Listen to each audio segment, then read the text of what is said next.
Well, everyone, I'm back here where the end of the season, Worlds 2024, has come to a wrap. It is officially concluded as of this weekend. It is now April 5th, and not April, wow, May 15th, as we're getting into it. And we have our results for the top 16 and the world champion. So we'll get into that shortly. For those who haven't watched, we'll go quickly into a quick little meta breakdown. I'm not going to have some fancy chart in this. It's only 16 decks. I didn't make anything fancy for this. But we end up having 4 Fire Merlins, 1 Wind Tony, 1 Water Lorraine Allies, 2 Wind Crux, 5 Arcane Rye, 1 Fire Lane, 1 Fire Dinner, and 1 Luxemzander into the day 1 of Worlds. I'm not going to go too much into the day 2 meta stuff just yet because of the fact that information isn't on Omnidex and it's all piecing together piecemeals. So I'll make another video of that when we have that. I'll mostly be going over the day 1 list as a whole. I'm going to import in the top 8 and go over. You might see a winner. You might see people in first place in this video, but do note that their deck might have changed in terms of what's in this video versus my next video. And we'll see what that means as it goes. But we'll go into the winner. Congratulations to Glenny Boy. Glenny Boy was one of our overseas competitors, ended up taking first place in the event. They came in, I think they bubbled in, if I'm not mistaken. If we look, they finished 4-3, barely getting into number 8 seed, and they ended up going on to win the event. So congrats again to Glenny. Bring the Fire Merlin list, they ended up topping that to it. I can't remember if it's exact list or not, might be a little tweaked. But let's go ahead and go into it real quick. We have Spirit of Fire, Lorraine, level 1, Merlin, level 2, and level 3, of course, as we expect. Drawn Blade comes in as a sort of recoups the value. Grand Crusader Ring, Safeguard Amulet for, say, the Rye matchups. Other decks that might want to burn you out, like Erupting, or if you have face like Luxemzander, Safeguard Amulet is a pretty safe call. Sort of seeking the default Zero Sword. Terraframe comes in versus the ally decks, or something like Wind Allies, Wind Crux, that really deal with those rushdown decks. Tide Proclamation is really good versus the Merlin Mirrors, or something like Xander really wants to draw more cards. Prismatic Edge is in there because Prismatic Edge is an amazing card. Depending on what you're facing, it does so many different mechanics. You can banish, you can draw, you can go ahead and burn 3. So it does a lot of different things that are really helpful. And then, of course, the Majestic Spirit for the Incarnate Magistrate. Going into our main board. The main board, we have 1 Blanche. Blanche is really good to come in here. The fact that we have it in the main, because we're expecting either maybe Rye, you might be expecting Luxemzander. So having a 1x Blanche in the main, or especially versus the Merlin Mirror, could really make or break your matchups depending in that game 1. And it's really, really good to have as a whole. Going into 4 dungeon guides, the staple you need 4 dungeon guides to level up into level 3 nice and quickly. Running 2 exercise curses. Sort of what you're seeing is splitting between 2 to 4. Really depends on what you're matching. If you're only expecting 1 Diana, 2 doesn't hurt to have it either way. It is a fast float card. You have 3 fast cures for healing if you need it. If not, it's just the usual fast 2 float. 3 library witch, good interceptors for Diana or allies, and you get to draw a card. 2 resolute stands. You get to see it to go ahead and resolute stand, say your library witch or something like that versus Diana. If you went back and watched my quick little very brief watch party of Worlds, you saw the fact this came into play where Diana was level 3, ended up getting in with a swing, took it without resoluting standing into her next turn playing our Library Witch. And then when Diana went to attack again, we decided to resolution the Library Witch. So then Diana had to waste a gun and a bullet to kill the Library Witch instead of the dungeon guides clearing the board, which then bought Glenn an extra turn. Sadly, didn't win this matchup in the first round, but it's something tech mechanic wise you could think of to maybe stabilizing versus Diana decks as a whole. 3 Savage Slash in here before the fact it's a 2-drop swinging for 2 and also have fast floating memory. 2 Scry Skies go to filter out the deck if you hit higher levels of Merlin. You have 4 Sword Shoemates again for the intercept, 4 Creative Shocks, 4 Cremation Ritual, 2 Devastating Blows, which is like we talked about previously, really in addition to these decks later on now at this point because of the fact that it is being used to go ahead and get in big damage where either a 7-cost swing, if not a 10-cost swing, if you have a sword and you are an even level counter Merlin. 4 Fireballs to close the game out, 4 Flaming Swordsman for the floating memory, also a good 2-2 body that comes into play, 3 Hasty Messengers to float the deck, Purging Flames for facing the ally decks, you go ahead and clear out those boards, 1 Sparklight, probably for something to deal with a Spell Shield Arcane, you could deal with allies because it's unpreventable. There's a couple different mechanics that Sparklight can come into play where you can go ahead and just either in response to something to get damage off. Really, really good though, like we said before. Versus Rye, if they decide to Spell Shield Arcane in response to your Fireball, if you have enough up, you can go ahead and in response to Spell Shield Arcane resolving, but Fireball still in the stack, you could Sparklight their Spell Shield off of them, so they only get 3 Enlightened counters versus the 10 or 11 whenever you're getting through, and then the Fireball will go ahead and hit for its total damage. Two Tethering Flames used for the for countering, so say Guardian Majesty. You can see cards like Laser Assault, Arcane Blast, having the Stormcaller, a couple of things just come into play. As Merlin's getting higher in levels, it's pretty much a secondary Fireball. 2 Corx sites, use the brought in, grab back your Corx Pendragon, go ahead and grab back your Incarnate Majesty. Sorry, I'm scrolling down a little bit. Pretty much getting those cards back. Also good to filter itself for even counters. You have, like I said, 4 Ghosts of Pendragon in here, and then 3 Incarnate Majesties, pretty much used as pretty much the staple of Merlin. And the sideboard, we had the Bulwark Swords, could be good, brought in for a couple different matchups if you need an earlier 0-drop sword. No, finally for something like Erupting. I don't think there's anything in this. Maybe if Wind Crux, you don't want to deal with something with the graveyard, but otherwise not too much comes into play. Quicksilver Grail, always good for if you're dealing with stuff that wants to go ahead and interact with your material deck. 1 Blanche, brought in for the Merlin, brought in for the Rye, brought in for the Luxem Xanders. 2 Vanishing Sights for the ally matchups, and 2 Splinter Ash to deal with swords, to deal with scepters, to deal with Luxera's map, a couple different ways to deal with cards with Spurn the Ash. But that's pretty much Glenny's deck. We're going to go ahead and go into their second place person, and we'll go over that deck right now.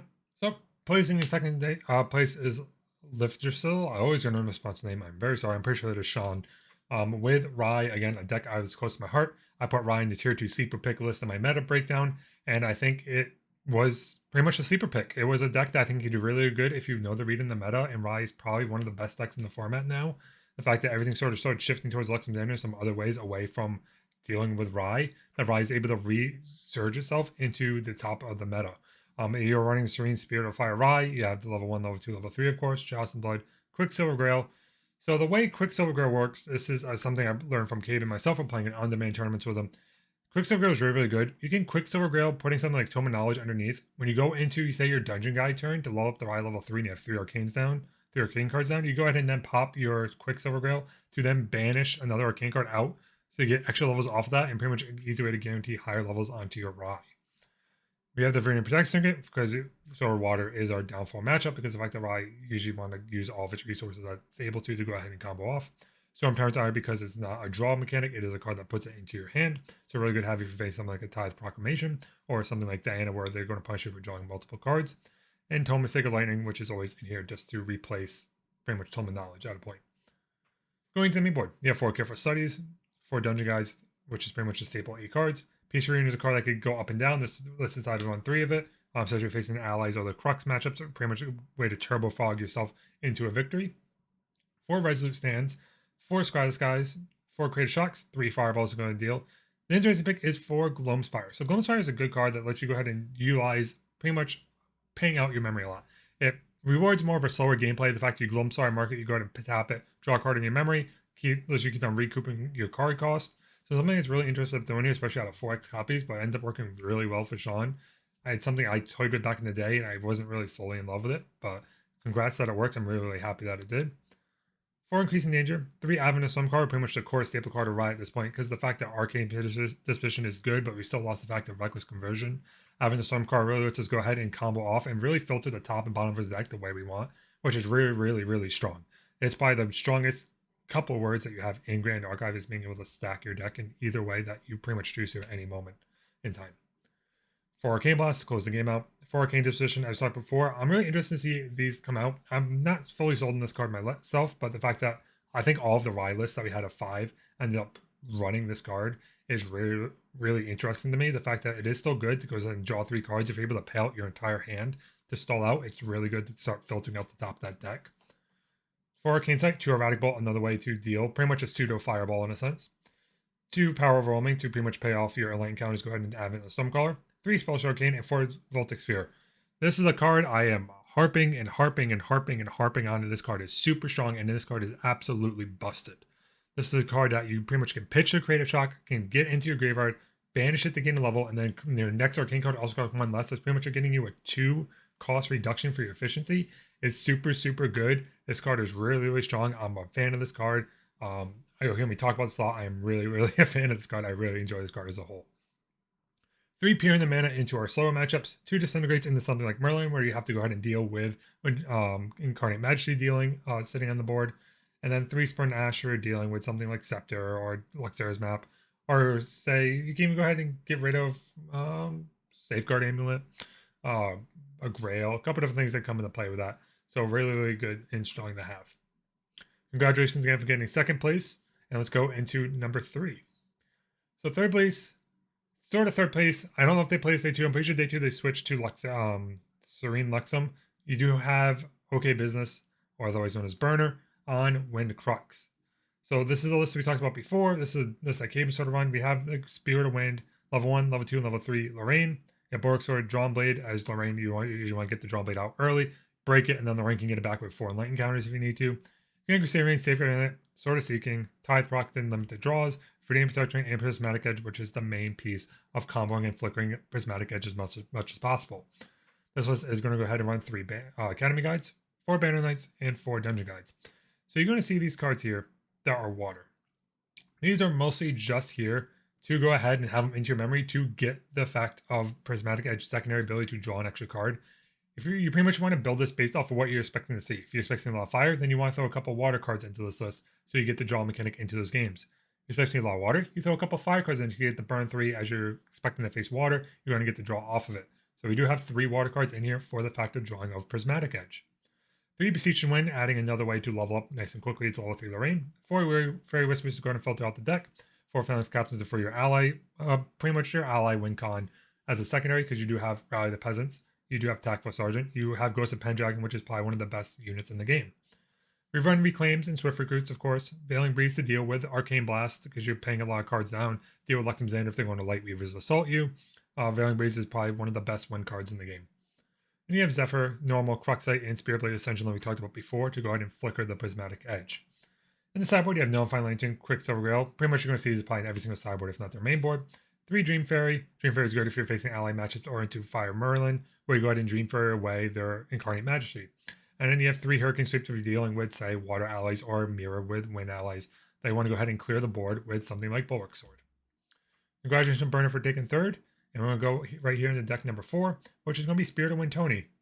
Again, disclaimer, I don't know if this is what was ran on day 2. So day 1, we have Wind Tony, a little bit different, but not fully. This one is more going into the ally package. You do have Fire Resonance Bobble, you have Tony, only level 1 and level 2, Artem and Greatsword, Poison Cording, Oil, Terrafang, Tide Proc, and the Bobbles. So the way this works is that you're going ally heavy. You're going to play your Gildises, you're going to play your Imperial Recruits, your Lurking Assailants, and just try and build a very, very wide board. And then you're going to try and buff them with stuff like a Tuna Winds. Give them +1/+1 counter, so it's really hard to board sweep them. And just keep on applying pressure with big units that go ahead and swing across the board. You can go to level 2 Tony if you want to go ahead and heavy swing for 4 to deal 9 damage. You have a Steam Knight that also go ahead and get 2 3s, Deflecting Edge to keep your units alive. This list is pretty straightforward. This is a list we've probably seen a lot throughout this sort of season. If not Tony, it is Lorraine. So you're going to see these come in a lot. You have Ace and Protectors as well, which is a 3/4 body. Dream Fairy if you're dealing with your opponent's allies to keep yours alive. Shimmercook Assassin, such a good unit, and a 2/2 stealth that you can go ahead and buff with a Poison Coating Arlo if you're not buffing your Lurking Assailant. Then you have Swift Recruit, Wind Rider Vanguard, and Zephyr, of course. In the sideboard here, we have I have Argus to give an ally True Sight. Good way to get around some maybe stealth taunters, or if your opponent has stealth and you have a really big unit, you can I have Argus and get that attack damage in if you need to. Like I said before, no Valentine and Quicksilver Grail. Safeguard Ammo goes and comes on in for the burn matchups, like say Erupting or Arcane in this case, or Fire Merlin. Smoke Bombs to deal with Incarnate Majesty, Stealth Blocker, Verting and Protected Trinket, and 2 Seeking Shot for the ally Mirror. Not much to really go over this. This is probably a list we've discussed probably a lot on this channel at this point. We're going to see what comes out with MRC coming up soon. But now we're going to go into the 5th through 8th place decks. And the first deck we're going to go ahead and top into is Corx. Corx is going to bring one of our other Rye matchups. This one decided to run Spirit of Fire versus Serene Fire. This one's sort of they're running it in the sideboard, so it's pretty much a preference if you want to have the recover early, or if you want to go ahead and try and get the draw extra card with 7. This one is running a Fire Resonance Bobble in the main. We are not seeing Quicksilver Grail. Yep. We are not seeing the Tome of Knowledge come in, though, which is a really interesting build. We are running triple Bobble, though, and if and Protection Trinket. I really want to know what was the reasoning behind not running the Tome of Knowledge to get the extra level. So we have the Careful Study Dungeon Guide we talked before. This one's going to go ahead and run 4 Peace Reunions, 4 Resolute Sands, 4 Scribe Skies, and then 2 Vantage Sites, which is sort of the way these Turbo Rise are going to go into nowadays. 2 Disintegrates in the main board for the Merlin matchup. You have 4 Courageous Shocks, 2 Fireballs, and 4 Increasing Dangers. Only 1 Advent of Stormcaller, though. This one doesn't go very heavy into the Advent of the Stormcaller game plan. You still run the 4 Arcane Blast, 4 Arcane Division, 3 Arcane Sight, 4 Erratic Bolts, 2 Power Roamings, 4 Spell Chunkout, and 4 Voltic Spheres. So this matchup is going to go ahead and go, and was pretty much wanting to utilize the Fireball, Arcane Blast, and Erratic Bolt as their main win con. They're not looking to filter and banish a lot of cards with Advent of Stormcaller. They are looking for otherwise to go ahead and banish the cards and hitting them off of their level up naturally or into dungeon guiding, into banishing the cards that they want and place down properly. In the sideboard, we have Spring Spirit Fire, Chalice of Blood, of course, to get draw extra 2, depending on your matchups if you're taking a lot of damage. another Valentine, Peer to Mana, another Vanish Sight, and another Fireball. Going into our 6th deck here, we have Maniac, Maniac. Yeah, probably GA Maniac. On Spirit of Water Lorraine. So this is the very interesting list. This is our Water Allies list in a sense. This is pretty much purely Water Allies. This is Water Allies Lorraine with a level 3 Lorraine, not running the Water Xander variant that we discussed before. This is running 4 Deflecting Edge, 4 Seamites, 4 Gildas, pretty much everything you expect. It's running 3 Invigorate Slashers, so as long as your chamber is leveled up, it gets +2 attack. So as you're leveling up with your Lorraine, you're going to get the 4 damage of the Scepter. Then you go ahead and swing in with a 4 swing attack with Invigorate Slash, maybe 5 depending if you have the sword out and you're using the sword as well. Lurking Assailant, 7 Slash for the floating memory to level. Trained Sharpshooter, pretty much a good 2-3 that we got from ALC. Quasi Trapper and Fracturize. Freezing Hail, Fracture is really good versus the Fire Diana that we saw in the meta. Frostbind, Frostbone's Balance, Sea Spike Diver to deal with cards that want to really deal with graveyard interaction, but I don't think we had too many that want to deal with that outside of maybe Merlin with a floating memory. And then we had 3 Snow Fairies to keep some allies tapped, and then Spirit Blade Dispersion, pretty much a way to banish swords if you want to go ahead and throw a sword at them. Pretty much just a secondary win con at this point because you do have Lorraine coming in. It does get an extra. It does, I think, if I'm not mistaken. Yeah, sorry. So enters the field with 3 additional durability counters on it. So Sword of Seeking is going to come in with 5. You have Automatic going to come in with 4. So you get Spirit Blade Function and deal another way to deal with an easy 3 to 4 damage, depending on what you're looking at. Sideboard here we have Broke Sword and Drawn Blade, Nullifying Lantern, Tithe Proc, Song of Frost and deal with some ally matchups, but if you're not seeing a lot, it's not too big of a deal, and still Water Patrol for deal with units that are going to get stealth. Not too much to discuss in this match. It's pretty much what we expected to see out of our eyes. It's a little bit of a different build than the Water Xander, but ended up making Worlds. So congratulations to J Maniac for placing into the top 8. And we're going to go into Cabin's list. So Cabin is also on our Rye player. As I before, I was talking a little bit with him during on-demand tournaments as we were discussing.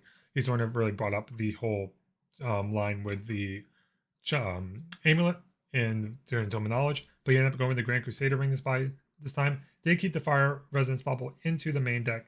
We do still have Tomanons and a Water Bubble went in there as well. No Viridian Protecting Trinket is going to go into this main as a whole. So what we're going to go ahead and see here is that we have the usual list. We run 4 Pace Ring. This one ran 2 Peer in the mana into the main deck. 4 Resonance Chains, 4 Scorn Skies, and only 1 Vanish to Sight. We are going to go back into the heavy advent of Stormcaller WinCon. We do run 4 Advent of Stormcaller in this list, 4 Arcane Blast, 2 Arcane Dispersion now, a little bit different than the other 2 lists that we saw run the full on 4. 1 Erratic Bolt, 4 Power Roaming, 4 Spell Shocking, and 4 Voltic Sphere. In the sideboard, we have the Spirit of Fire. If the fact that you're going to go ahead and go first, you're going to get the Spirit of Fire down to draw the 7 cards. Viridian Protecting Trinket if you're facing a water matchup. 1 Wind Resonant Bauble if you're facing a wind list. 3 Disintegrates for, like I said before, the Merlin list. It's also a good way if you really want to go ahead and deal with Shadow's Twin. I didn't talk about the 4, but another way to deal with Shadow's Twin as a whole. Arcane Disposition in there and another Erratic Bolt if you need other ways to go ahead and end the game. And then for our final list, we had Jago Will coming in with another Fire Merlin list. So this is pretty much, I think, if not the exact same list, a little bit different because of the fact we are running 2 Incarnate Magistry versus the 3 in the main Spirit Blade section who got the Prismatic Edge a little bit quicker. We are running 2 Exercise Curses versus as well. We are running 4 Fast Kyoto versus the 3, and we're also running 2 Honorable Vanguard for another way for Floating Memory. 4 Library Witch, 2 Resolute Stand, 4 Shoemate Normal. We are running Sudden Steel in here for another way to go ahead and get heavy swings. It looks like we are not running Devastating Blows, so instead of Devastating Blow, we are running Sudden Steel. They swing in for 5, if not 8, depending on the situation, if you are even level counters or not.